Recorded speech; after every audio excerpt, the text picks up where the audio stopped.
With Project Epoch re-release on the horizon, a stress tests are already underway, comes back the question on what to play in Azeroth version of Classic Plus. So today, I share with you a tier list of classes that seem to be the most fun to play based on the changes we received from Epoch. Do keep in mind that fun is a subjective factor, so this tier list may differ from yours. Although, I will try to present as many facts to back up my opinion, so let's dive right in. So we start off this tier list with a warrior, and when it comes down to the fun factor, it goes for me into the A tier. Mostly due to the fact that Epoch actually made quite a lot of changes to the arms tree, which I think is ultimately the most fun for warriors, so it's a very good point for me. Mainly because for leveling, we get Victory Rush from level 10. Do keep in mind this is a TBC version, so it doesn't heal, but we do get extra attack when we do chain kill the mobs. Secondly, Rend got updated, so it's a little bit more powerful, which potentially could make it work in some like endgame rotation and stuff. Well, this still has to be, but it can be somewhat useful during leveling, especially the early one. So that's nice to have. And of course, we get an iconic spell for warriors, which is Blade Storm, and it's only arms, as it's a capstone of arms tree levels, level 60, of course, level 40. Oh, sorry, on Epoch with additional talents, I think we get it somewhere around level 44 or something like that. Level 43 to be exact. But yeah, leveling wise, protection is an option, but you know, it's only for die-hard tanks, of course. Fury, usual problems with hit rating, unless Epoch did a lot of changes to the itemization and we will start to get plenty of items with hit rating on, which I really doubt, probably only at some later levels like 40 plus or something, and then we can consider it. But also there were absolutely no changes to Fury, except for like the change with the Death Wish and Sweeping Strikes, so other than that, standard stuff with Bloodthirst and Whirlwinds, and Rampage as a capstone, which is not really that fun. It's like a simple buff that you have to click once in a while. Arms, on the other hand, is a perfect spec for leveling. We've got a lot of parry chance and improved Thunderclap capstone, which can possibly turn us into a very versatile class, as we can also tank with it. Rend got improved a little bit. We also got an amazing talent that it takes 1 second faster, so every 2 seconds, which can increase its damage tremendously. We can get improved slam very early in arms tree, so straight up on level 30 when we get the spell we can start slamming, which I think will improve leveling process overall quite a bit. I don't even have to mention Sweeping Strikes and Blade Storm, which can be amazing fun in both leveling, dungeons, PvP, everywhere.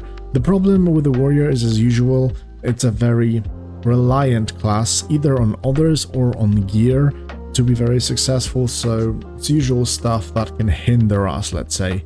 But I do have to admit that the most fun spec, which is arms, at least for me, did get plenty of tinkering from Epoch team and it really looks pretty fun. So this alone actually does make me to consider it as my main when the server relaunches.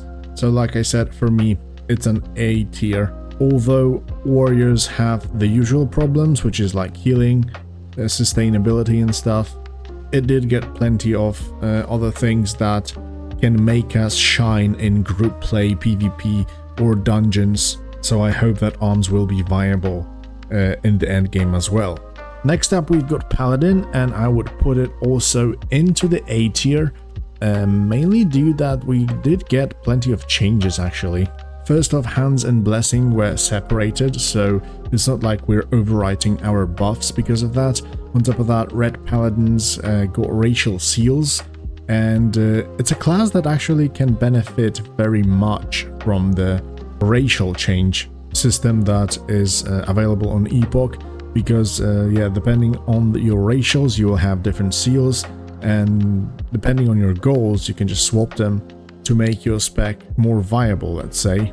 For leveling, we've got 2 standard routes, which is of course Retribution for more solo play and killing mobs one by one, and of course protection, which is quite beneficial, and it can allow us to AoE grind a little bit earlier due to the fact that we got more points on Epoch, and on level 43 we are fully decked out in the talents from this tree, so it just opens up more options. Retribution is probably standard, boring way of leveling, so mostly auto attacks, but it does change on endgame as we get plenty of new stuff like new seals, Seal of Penitence, which is like Seal of Blood, that can increase the damage dealt.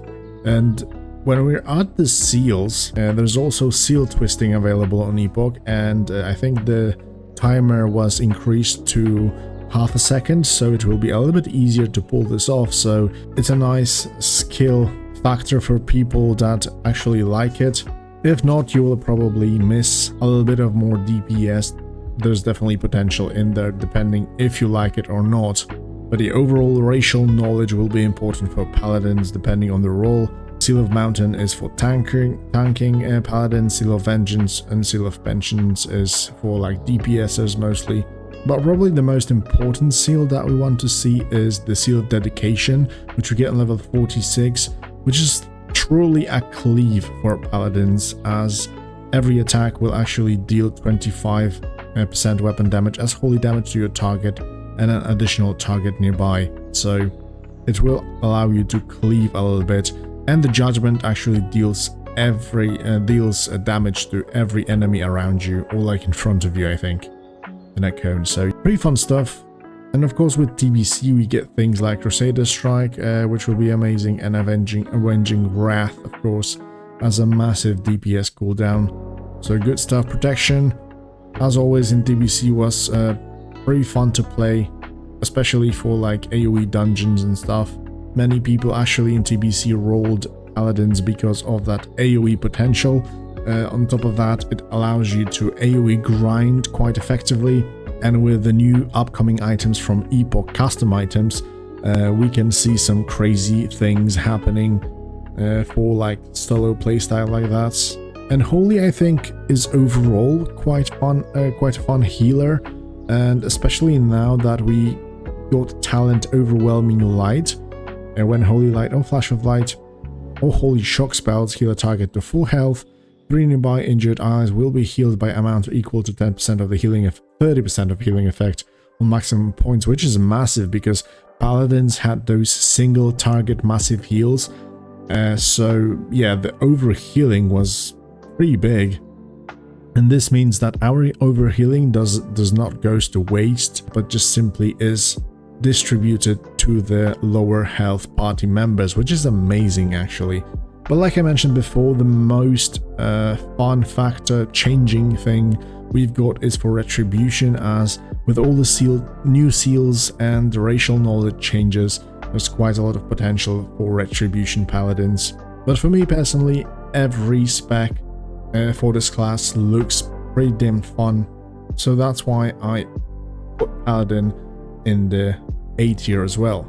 Then we go into Hunters, and this can be pretty controversial because I actually put them in B tier, but do keep in mind that this is a subjective tier list, and that I feel that TBC Hunters are a little bit boring, especially PvE wise, because in PvP you can do some crazy shit with it, as you probably already are aware. But for me, a big no-no in Hunters was that survival was not changed for a melee hunter. I always loved, you know, this Rexa theme when you were running around with a pet and smacking enemies with a big two-handed axe, or like dual wielding, whatever you like. And of course, unfortunately, it's not possible on Epoch. So we literally get 3 similar specs that we just changed. In Marksmanship, we shoot aim shot. In Beastmaster, we literally spam steady shot 24 hours. In Survival as well, we are just, you know, looking for one Survival Hunter to apply Expose weakness debuff on the targets. So I don't know, it's not a big fun. Of course, you can pull off some crazy shit like, you know, kiting and stuff, all the pets, and with expanded actually families of pets. There can be quite a lot. It can be quite a lot of fun. Leveling is very chill. You just go in Beast Mastery and your pet just keeps everything off of you. You can just shoot your arrows from afar.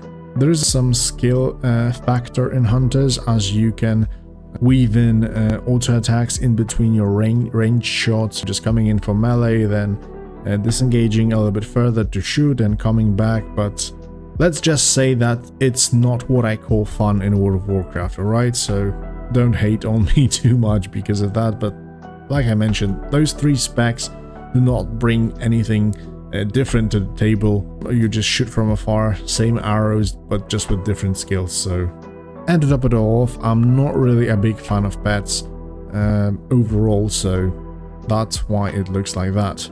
Then we go into Shamans, which is another males class. In Classic, and Shamans go into the A tier, similar to Paladins, very versatile. A lot of good changes for Shamans happened for Epoch. Totem placement has been improved, as we can deploy 4 of them with a little bit of a cast time. Nature immune bosses has been fixed with Magma Blast spell, and actually it has pretty fun interactions as it can refresh your flame shock, so maybe ultimately it will be the way to go eventually. Totems are also raid-wide effect, so it's easier to actually buff our party. And when it comes down to talents, Elemental Overload also affect Molten Blast, sorry. So it's Firecaster Shaman is an option, it seems. Enhancement received like this Primal Wielding spell, talent, sorry, which allows us to like weave in some spells in between those massive 200 attacks. Even though this is a TBC tree and it would seem like a natural way to go into a dual wielding, so I'm not quite sure how this will turn out because the cast times are pretty long. So I'm not quite sure how would you weave in those spells in between your fast attacks with flurry and stuff. So for me it's like more like a 200 thing, but we'll have to wait and see. Flame Tongue weapon received some changes that instead of only giving some extra damage, it also increases spell damage, so will be useful definitely. Unfortunately, similarly to the Hunters, we didn't receive any support whatsoever to the tanking Shamans, so enhancement fans can be a little bit disappointed on that point. Although Wind Fury weapon they receive a buff mainly due to the fact that for two-handed weapons in TBC, Wind Fury did get 36% chance, while standard one-handers received only 20. So in this case, more Wind Furies means more damage overall. So if you're a big fan of Enhancement Shaman, not much change in here, depending on... It all depends if that spell weaving will be a thing or not. Restoration is pretty similar. Of course, as a TBC, we get Water Shield, so it will benefit massively all the specializations, especially during leveling. And it's also available on level 28, so quite early, to be fair, in the middle, where we start to get those massive mana problems, actually. So it will help, definitely. So leveling should be smooth overall, and as for endgame, like I said, Elemental could be fun with that extra fire playstyle. Enhancement, possibly with that spell weaving, but it all depends how it turns out, actually. And Restoration was overall, I think, pretty fun in TBC, and we don't really see that many changes in here, so probably apply Earth Shield and spam Chain Heal, let's say. But all those three playstyles actually do fit me, so I put it in the A tier. Druids, for me, is either B or A, but I think I'm gonna put it into the A due to the versatility in itself. Druids actually didn't receive from Epoch any game changes, let's say, but a lot of quality of life stuff, like weapons will have always feral attack power on them, so it will be easier to gain, to equip those good weapons will affect our damage finally during leveling. In the end game is the same as TBC, so no change in that. The massive thing is that on-hit effects from weapons will actually benefit us now, so if your weapon can, for example, bleed your target, this will have its effects now. In Classic, ferals had to rely on things like Wolf's Head or that weapon from Gnomergun that increased your haste massively. Thankfully those effects are gone in here, and things like bonus energy are just moved into the class, so we don't have to rely on a certain item just to be viable. Of course we get polyarms, so that's another weapon at our toolkit. Consumables doesn't shift us out from our form, so another quality of life stuff. We get out of combat resurrection. But yeah, Druid's overall like leveling is pretty smooth, whether you go into feral, as you can DPS with a cat, shift out, heal up, and carry on. Same goes for bear form, you can, you know, very easily tank your leveling dungeons and stuff. The problem starts on endgame because balance didn't receive absolutely any changes.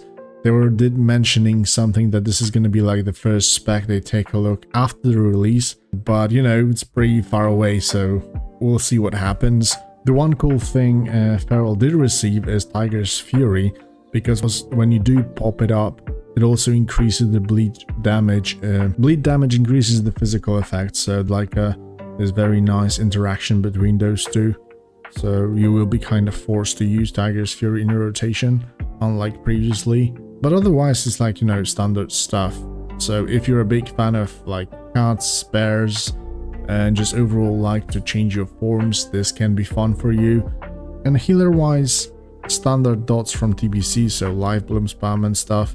But we did get some very nice AoE thing, where on 1 minute cooldown we can apply 3 rejuvenations to our friendly targets. But it does have some strange interactions, like the tooltip literally states that it applies rank 3 of your rejuvenation, so it's pretty low. So I would just say if you always love druids, then go for it, very versatile and stuff, but we don't really see any big changes from Epoch. So that's why I was kind of considering putting it into the B, because yeah, leveling is very smooth and stuff, but in the end game it's kind of similar, like in classic has its own problems. Of course Epoch addresses it by using TBC talents and a lot of itemization changes, but is it that fun? I don't know. Balance, I do not like to be an owl, and usually for me it just, you know, irks me when I cannot see my character while in combat, so that's a thing that usually puts me off. So you know, I'm gonna put it in the B tier. And healer wise, I definitely prefer more like Paladin playstyle when you throw those big heals rather than, you know, just hotting everybody around. But like I said, once again, it's just subjective opinion, so I'm gonna put it into the B tier. Then we go into the rogues, and actually we did see some nice changes, especially for the assassinations. And for me, assassination is actually the most fun spec to play with a rogue, so I put it into the A tier. First we get X proficiency, so for combat rogues there will be like a more variety in weapons to choose from.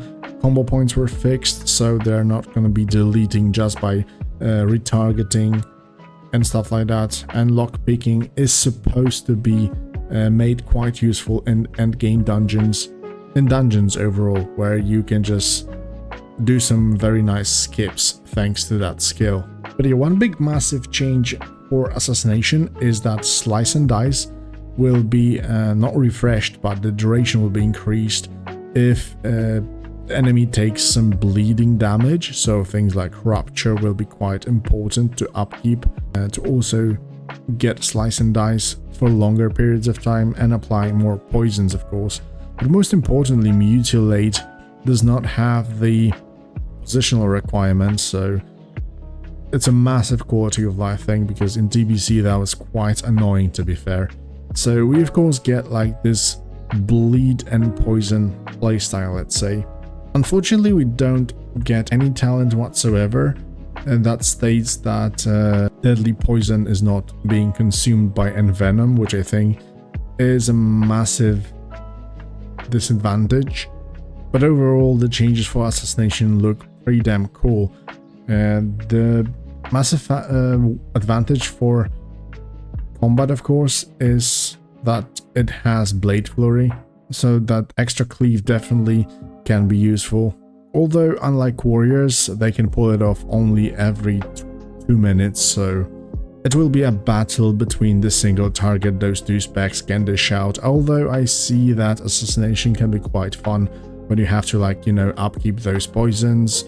You can just spam mutilate all the time and change finishers depending whether you need a haste buff from Slice and Dice, or apply some bleeding, or just, you know, get off a massive envenom and consume your poisons. Unfortunately, Subtlety didn't receive any changes at all. Things like Turtle, for example, did make it into like PvE utility spec, more like buffing spec. On Epoch, we don't see anything like that. Subtlety will be still purely a PvP spec, which will probably shine as well. Who knows what we can get from the assassination with that massive, constant, steady damage output. It can be nice in arenas, for example, but overall I still feel like Subtlety will be king. And combat, pretty much the same. You spam those Sinister Strikes, upkeep your Slice and Dice, maybe apply some bleeds with that interaction, who knows. And for leveling, really nothing changes that much. You still want to go combat or Subtlety and ambush spec just to kill those mobs one by one. Although with that more difficult monsters, I feel like Subtlety can fall off tremendously in that open world leveling, so we will probably end up playing combat. But of course, Rogue is a fun spec overall. You've got stealth, you've got amazing potential in PvP. Epoch just opened us up a little bit more into the assassination tree in PvE, which I'm really thankful for, because it can really turn out to be quite fun. Although for a main class, I'm not actually considering Rogue for the moment, although I still put it into the A tier overall. Then we go into the mages, and I personally feel like mages go into the S tier, and this is mostly one due to the versatility, and secondly because they made amazing changes to the arcane, making like 3 of the specs very interesting. First off, we've got an amazing change like conjuring weapons. Of course, it's nothing overpowered, and it's not like mages suddenly will just distribute weapon to every single class to fight with the boss. That would be quite funny actually. But you can just borrow a weapon to somebody that got it destroyed, or needs a repair and cannot use it, or just simply to skill up your weapon, because those weapons will have massive boost to the intellect, and intellect actually increases the speed that you skill up your weapon. Other than that, some qualities of life stuff like enduring food, just to make a refreshment table, and teleportation, which is always nice to have because it cuts your traveling massively. The great thing for leveling is that you can use all 3 specializations literally, because TBC made fire a little bit better thanks to the things like Blast Wave or Dragon's Breath. You can now control your enemies a little bit better. You just pick up impact, and randomly you've got 10% chance to stun your target, which is nice, and you just burn those with massive fireballs. And Pyroblast actually did get some interactions, because our fire spells crits increase the damage of Pyroblast by 10%, so from time to time we can also get that extra massive Pyroblast, but this is mostly for endgame PvE change to make that Pyroblast somewhat usable. Otherwise, of course, Frost is Frost. It's good as ever. It allows some AoE, although it is capped on Epoch up to the 10 targets, but still viable. Targets cannot touch us when we are in Frost, and unfortunately Ice Lance is also available only, I think, like from level 50 or so.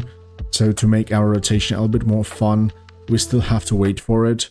Although when it comes down to endgame, Frost received a massive change with Frostbite, because if the target is immune to being frozen, it will be considered as frozen and it's going to get a debuff.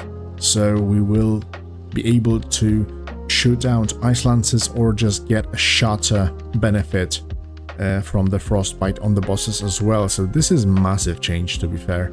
Otherwise, Frost is pretty standard with Summon Water Elemental and stuff. Ice Lance is actually available from level 56, so it's more like endgame stuff, let's say. But yeah, most interesting stuff comes in Arcane, because we get Arcane Barrage, which is available for all 3 specs, because this is a simple arcane spell that we can learn, not a talent. We get stuff like Rune of Power from future expansions that actually make Arcane viable from the very beginning. at least from level 20, when we also get Arcane Blast as a talent. And then our rotation suddenly is not just spamming Arcane Blast or Arcane Missiles, because those spells actually interact within each other, which is massive. We spam those Arcane Blasts that can proc empowered Arcane Missiles, and then we can also maintain our mana and get massive beefed up Arcane Barrage off with 3 stacks of Arcane Blast. So definitely very fun to play, and possible to do from as far as level 22, because then we get Arcane Barrage, and Arcane Blast is also available, I think, level 18 or 19, because we get extra talent points on Epoch. Let's just check real quick. Level 19 we can get Arcane Blast. So in my opinion, mages look amazing for Epoch. No matter which spec you get, you got something cool to have. Maybe fire is the least, but at least we get some Pyroblast interaction. Arcane was fixed, buffed massively with all the new spells, and Frost. I think the Frostbite change made Frost viable very nicely for endgame content. Always love those shatter combos with Frostbolt and Ice Lances. It's just so fun for me. Love that juicy spell effect on the target and the sound effect when both of the spells connect, and you feel like you're just shattering your enemy. Looks really cool and sounds cool. So yeah, that's why I consider mages as an S tier, with all that cool stuff like teleports, conjuring weapons now, food and things, blinking everywhere. Just fun, man. This is what I call fun. Unlike hunters. Then we go into the priest, and I actually put priest into the A tier. Very fun class to play with. On Epoch, priest can actually make holy water, so we get some extra ways to counterplay undead, like paladins with exorcism and stuff.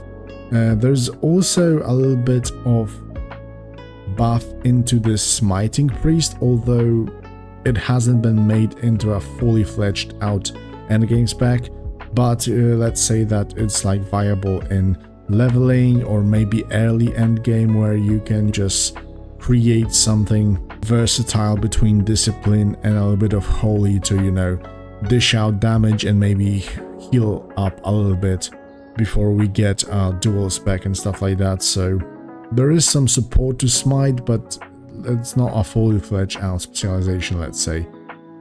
Racial abilities will be massive, especially for priest, because as you know, you get different spells depending on your race. So this is other class next to the paladins that can benefit from the racial knowledge massively.